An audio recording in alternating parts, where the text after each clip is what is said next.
सुदर्शन बात अठन्नी की। सुदर्शन जी का जीवन परिचय। सुदर्शन जी का वास्तविक नाम बद्रीनाथ था। इनका जन्म सियालकोट वर्तमान पाकिस्तान में सन 1895 में हुआ था। इन्होंने उर्दू में प्रकाशित होने वाले दैनिक पत्र आर्य गजट के संपादक के रूप में कार्य किया। मुंबई में 16 दिसंबर 1967 को इनका निधन हो गया, अर्थात इनकी मृत्यु हो गई। इनका दृष्टिकोण सुधारवादी था, अर्थात इनका नजरिया सुधारवादी था। इनकी पहली कहानी हार की जीत थी, जो सन 1920 में सरस्वती पत्रिका में प्रकाशित हुई थी।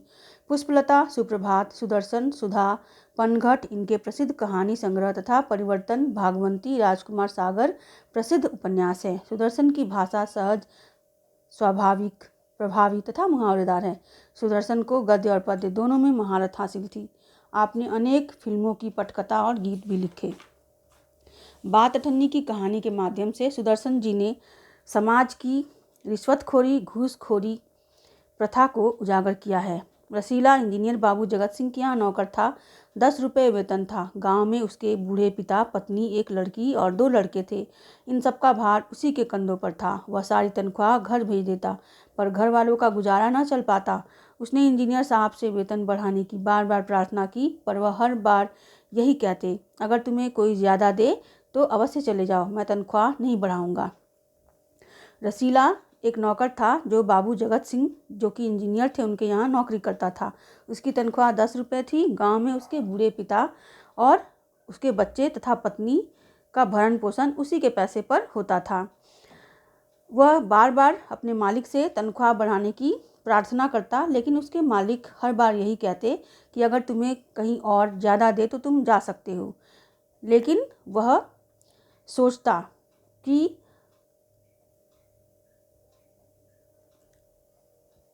यहाँ इतने सालों से हूँ, अमीर लोग नौकरों पर विश्वास नहीं करते, पर मुझ पर यहाँ कभी किसी ने संदेह नहीं किया। यहाँ से जाऊँ तो शायद कोई 11-12 दे दे, पर ऐसा आदर न मिलेगा। और ये बात सोचकर वो और कहीं जा नहीं पाता था। उसे लगता था कि अमीर लोग नौकरों पर विश्वास नहीं करते और उसे यहाँ जो मान सम्मान आदर मिलता है वह कहीं और नहीं मिलेगा। जिला मजिस्ट्रेट शेख सलीमुद्दीन इंजीनियर बाबू के पड़ोस में रहते थे। उनके चौकीदार मियाँ रमजान और रसीला में बहुत मैत्री थी। दोनों घंटों साथ बैठते, बातें करते। शेख साहब फलों के शौकीन थे। रमजान रसीला को फल देता। इंजीनियर साहब को मिठाई का शौक था। रसीला रमजान को मिठाई देता। जिला मजिस्ट्रेट शेख सलीमुद्दीन इंजीनियर बाबू के पड़ोसी थे और उनके चौकीदार मियाँ रमजान के साथ रसीला की मित्रता हो गई थी। दोनों घंटों साथ बैठते, बातें करते और फलों मिठाइयों का आदान प्रदान करते थे। एक दिन रमजान ने रसीला को उदास देखकर कारण पूछा। पहले तो रसीला छिपाता रहा, फिर रमजान ने कहा, कोई बात नहीं है तो खाओ सौगंध। रसीला ने रमजान का हट देखा तो आंखें भर आई। बोला, घर से खत आया है, बच्चे बीमार हैं और रुपया नहीं है। रमजान के हट करने पर रसीला ने कारण बताया कि वह क्यों उदास है। उसके गांव से चिट्ठी आई है और उसके बच्चे बीमार हैं, तो मालिक से पेशगी मांग लो। कहते हैं 1 पैसा भी न दूंगा। रमजान ने ठंडी सांस भरी। उसने रसीला को ठहरने का संकेत किया और आप कोठरी में चला गया। थोड़ी देर बाद उसने कुछ रुपए रसीला की हथेली पर रख दिए। रसीला के मुंह से एक शब्द भी न निकला। सोचने लगा, बाबू साहब की मैंने इतनी सेवा की, पर दुख में उन्होंने साथ न दिया।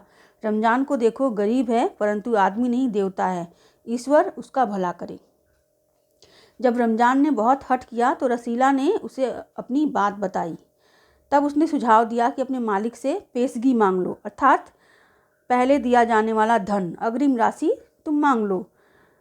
तब उसने बताया कि उसके मालिक कहते हैं कि 1 पैसा भी नहीं देंगे। रमजान ने उसके बाद उसे ढांढस बंधाया और खुद कोठरी में चला गया। कुछ पैसे लाकर उसने रसीला के हाथ पर रख दिया और रसीला इसे देखकर सोच में पड़ गया कि देखो, बाबू साहब अर्थात अपने मालिक की उसने इतनी सेवा की, लेकिन उन्होंने उसकी सहायता नहीं की। बुरे वक्त में रमजान ने उसका साथ निभाया और वह गरीब है, लेकिन आदमी नहीं देवता है। रसीला के बच्चे स्वस्थ हो गए। उसने रमजान का ऋण चुका दिया। केवल 8 आने बाकी रह गए। रमजान ने कभी भी पैसे न मांगे, फिर भी रसीला उसके आगे आंख न उठा पाता। रसीला के बच्चे स्वस्थ हो गए। उसने रमज़ान का जो पैसा उधार लिया था उससे भी चुका दिया। केवल 8 आने बाकी रह गए, अर्थात एक अठन्नी बाकी रह गई। रमज़ान ने कभी भी पैसे वापस नहीं मांगे, लेकिन एहसानमंद समझते हुए रसीला उसके सामने आंखें नहीं उठा पाता था। एक दिन की बात है, बाबू जगत सिंह किसी से कमरे में बात कर रहे थे। रसीला ने सुना, इंजीनियर बाबू कह रहे हैं बस 500, इतनी सी रकम देकर आप मेरा अपमान कर रहे हैं। एक दिन की बात है, अर्थात एक दिन अपने मालिक को रसीला ने देखा कि वे किसी से बात कर रहे हैं। रसीला सुनकर दंग रह गया। इंजीनियर बाबू कह रहे हैं बस 500, इतनी सी रकम देकर आप मेरा अपमान कर रहे हैं। हुजूर मान जाइए, आप समझें आपने मेरा काम मुफ्त किया है। रसीला समझ गया कि भीतर रिश्वत ली जा रही है। सोचने लगा, रुपया कमाने का यह कितना आसान तरीका है। मैं सारा दिन मजदूरी करता हूँ, तब महीने भर बाद 10 रुपये हाथ आते हैं। वह बाहर आया और रमज़ान को सारी बात सुना दी। रमज़ान बोला, बस इतनी सी बात? हमारे शेख साहब तो उनके भी गुरु हैं। आज भी एक शिकार फंसा है, 1000 से कम तय ना होगा। भैया, गुनाह का फल मिलेगा या नहीं यह तो भगवान जाने, पर ऐसी ही कमाई से कोठियों में रहते हैं, और एक हम हैं कि परिश्रम करने पर भी हाथ में कुछ नहीं रहता। रसीला ने सुना, हुजूर मान जाइए, आप समझे आपने मेरा काम मुफ्त किया है। अर्थात जो व्यक्ति कह रहा था वह उनसे कहता है कि आपने यह काम बिना पैसे के ही किए हैं, यह समझकर मान जाइए। रसीला समझ गया कि भीतर जो बात हो रही है वह रिश्वत के बारे में हो रही है, और वह सोचने लगा कि रुपया कमाने का यह कितना सरल तरीका है। वह दिन रात मेहनत मजदूरी करता है और महीने के अंत में उसके पास पैसे नहीं बचते। उसने अपनी सारी बातें रमज़ान को बताई। रमज़ान ने उसे कहा कि उसके शेख साहब तो उनके भी गुरु हैं। आज भी एक शिकार फंसा है, 1000 से कम तय न होगा। भैया, गुनाह का फल मिलेगा या नहीं यह तो भगवान जाने, वह कहता है, पर ऐसी ही कमाई से कोठियों में रहते हैं, और एक हम हैं कि परिश्रम करने पर भी हाथ में कुछ नहीं रहता। अर्थात दोनों ही अपने मालिकों के बारे में बातें करते हुए उनके गुनाहों की चर्चा करते हैं और अपने लाचारी पर विवश होकर सोच में पड़ जाते हैं। रसीला सोचता रहा, मेरे हाथ में सैकड़ों रुपए निकल गए पर धर्म न बिगड़ा। रसीला सोच रहा था कि उसके हाथ से सैकड़ों रुपए निकल गए, लेकिन उसने कभी भी गलत काम नहीं किया। एक एक आना भी उड़ाता तो काफ़ी रकम जुड़ जाती। इतने में इंजीनियर साहब ने उसे आवाज़ लगाई। रसीला दौड़कर 5 रुपए की मिठाई ले आ। रसीला सोचता रहा कि उसके हाथ से सैकड़ों रुपए निकल गए, पर उसने कभी भी गलत काम नहीं किया। अगर वो एक एक पैसा करके भी जोड़ता तो उसके पास काफ़ी पैसे हो जाते। इतने में इंजीनियर साहब ने आवाज़ लगाई। रसीला दौड़कर 5 रुपए की मिठाई ले आ। रसीला ने 4.5 रुपए की मिठाई खरीदी और रमज़ान को अठन्नी लौटाकर समझा कि कर्ज उतर गया। बाबू जगत सिंह ने मिठाई देखी तो चौंक उठे। यह मिठाई 5 रुपए की है? हुजूर, 5 की है। रसीला का रंग उड़ गया। बाबू जगत सिंह समझ गए। उन्होंने रसीला से फिर पूछा। रसीला ने फिर वही दोहराया। उन्होंने रसीला के मुंह पर एक तमाचा मारा और कहा, चल मेरे साथ जहाँ से लाया है। रसीला ने 4.5 रुपए की मिठाई खरीदी और अठन्नी रमज़ान को लौटा दिया और समझा कि उसने कर्ज उतार दिया। लेकिन उसके मालिक एक परिपक्व इंसान थे। उन्होंने उसकी चोरी पकड़ ली। जब उन्होंने उससे पूछा तो वह मुकर गया, लेकिन उसके चेहरे का रंग देखकर वो भांप गए और उन्होंने रसीला के साथ ज़बरदस्ती की। सच उगलवाने के कई तरीके अपनाए। हुजूर, झूठ कहूँ तो रसीला ने अभी अपनी बात पूरी भी न की थी कि इंजीनियर बाबू चिल्लाए, अभी सच और झूठ का पता चल जाएगा। अब सारी बात हलवाई के सामने ही कहना। अर्थात अपनी बात को छुपाने के लिए रसीला सफाई देना चाहता है। वो कुछ कहना चाहता है, तभी इंजीनियर बाबू उसे वहीं रोक देते हैं और कहते हैं कि अभी सच और झूठ का पता चल जाएगा, और उस हलवाई के पास उसे लेकर जाते हैं सच पता करने के लिए। अब कोई रास्ता न बचा था। वह बोला, माई बाप गलती हो गई, इस बार माफ़ कर दें।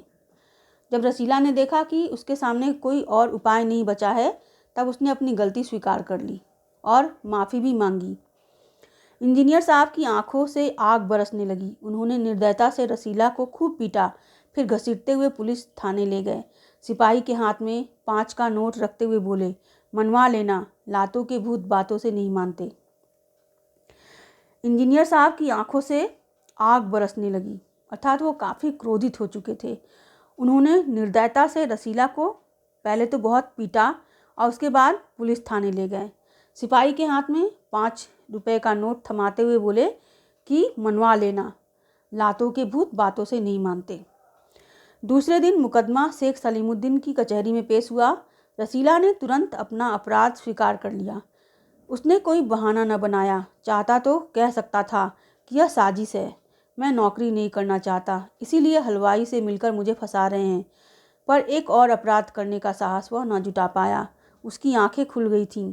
हाथ जोड़कर बोला, हुजूर, मेरा पहला अपराध है, इस बार माफ़ कर दीजिए, फिर गलती न होगी। दूसरे दिन मुकदमा शेख सलीमुद्दीन की कचहरी में पेश हुआ। रसीला ने तुरंत अपनी गलती मान ली और उसने कोई बहाना नहीं बनाया।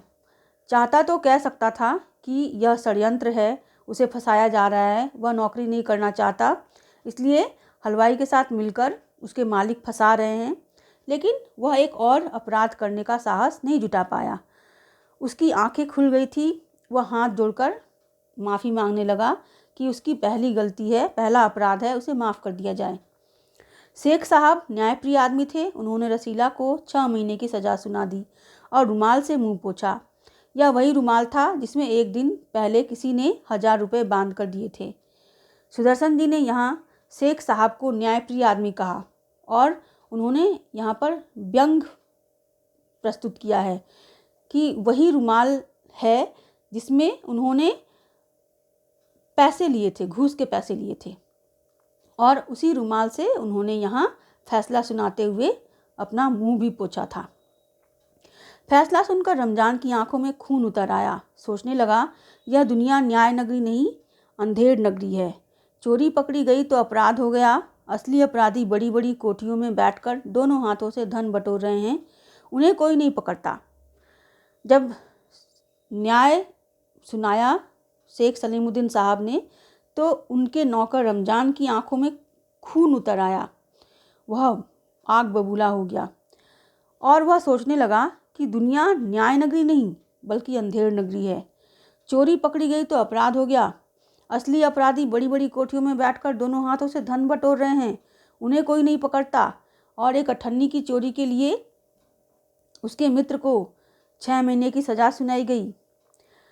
रमजान घर पहुंचा। एक दासी ने पूछा, रसीला का क्या हुआ? 6 महीने की कैद। अच्छा हुआ, वह इसी लायक था। रमजान ने गुस्से से कहा, यह इंसाफ नहीं, अंधेर है। सिर्फ एक अठन्नी की ही तो बात थी। रात के समय जब 1500 के चोर नरम गद्दों पर मीठी नींद ले रहे थे, अठन्नी का चोर जेल की तंग अंधेरी कोठरी में पछता रहा था। रमजान जब घर पहुंचा तो एक नौकरानी ने पूछा कि रसीला का क्या हुआ? 6 महीने की सज़ा। अच्छा हुआ, वह इसी लायक था, सुनकर उसने उत्तर दिया। रमजान गुस्से में था और उसने इस संसार को कहा कि यह दुनिया न्याय की नगरी नहीं है बल्कि अन्याय की नगरी है, अंधेर नगरी है, और यह जो न्याय है उसे उसने न्याय न कहकर अंधेर कहा, अर्थात इंसाफ न कहकर अंधेर कहा। और साथ ही उसने यह भी कहा कि सिर्फ एक अठन्नी की तो बात थी। इतने बड़े पैसे वाले इंजीनियर साहब के लिए अठन्नी की क्या बात थी?